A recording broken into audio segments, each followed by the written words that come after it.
Who said the Grand Central doesn't move? You can see this game's moving along pretty well as we enter the bottom of the 6th inning with Creighton leading 1-0. And we'll get you some out-of-town scores. Butler with a 3-1 lead in the 4th inning. Georgetown leads Providence 1-0. Big game for Georgetown. And then the other game, DePaul ahead 6-0 on Villanova, a team that St. John's is going to play after they play Creighton. But they have to deal with Creighton now. Lexi Robles will lead things off, and that pitch is taken for a strike, 0-1. And you can tell that picture of the Grand Central Parkway was taken on a Sunday and not the normal days. Well, that's exactly what it is. We're telling our producer, Barney Carlton, tell me, hey, listen, man, that's a Sunday. Where's the rush hour going on? It's gonna be deceiving. People see it. There's no traffic in New York.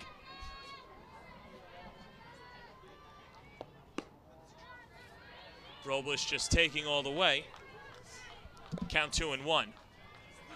Robles 0 for 1 on the day with a strikeout, hitting .202 on the year, no home runs, 8 RBIs. But she gets on base, and that's the key stat. St. John's needs some runners on base.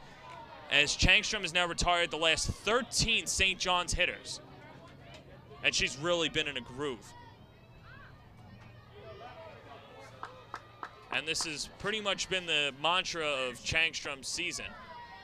That pitch is upstairs, and that'll snap the streak as Robles will reach first base. Well, this is exactly what St. John's wanted, to get your number 9 batter on with a chance with no outs, and now you have your leadoff. So here's your big chance when you got your big 4 coming up to the plate. The right fielder, number 33, Ellie.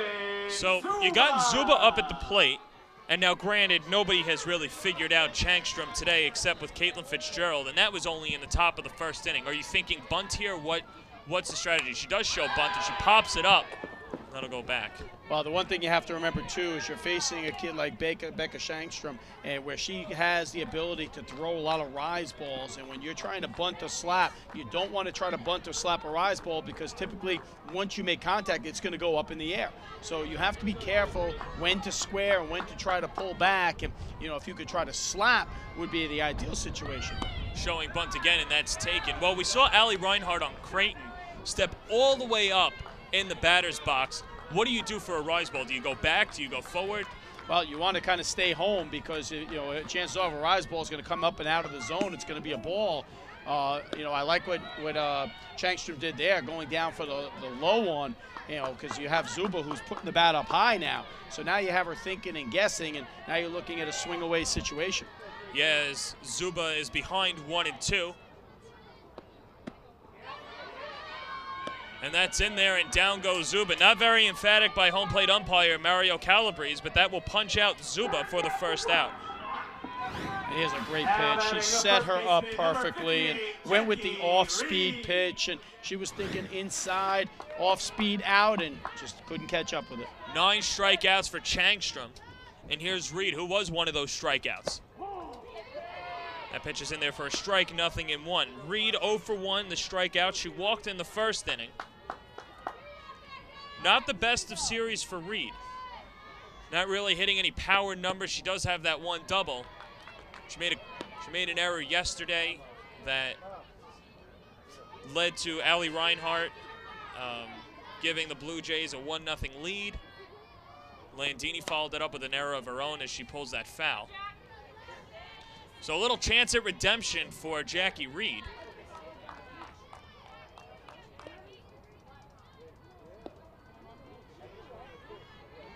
St. John's looking to put their rally caps on and start something. So it'll be a 1-2 count. Just outside 2-2, so good eye by Reed. This is where you want Reed in this situation with a hitter's count at 3-1. She doesn't have to swing, she could take, but she was looking for that good pitch right across the plate.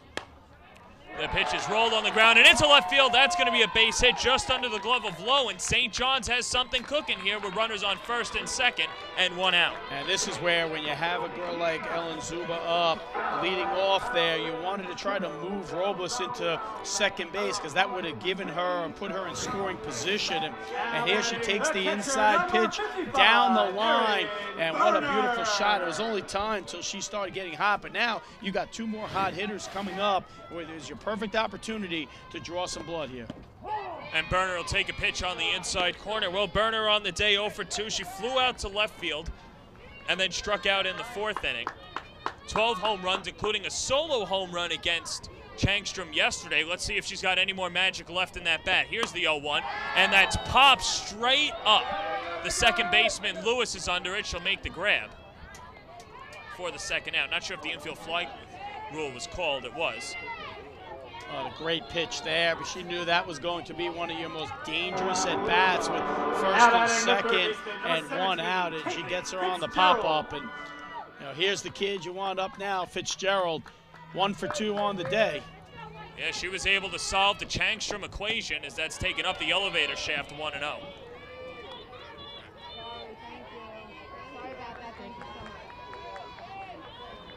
Changstrom dealing with, if you want to make an equivalency of this game, has probably been the toughest inning so far.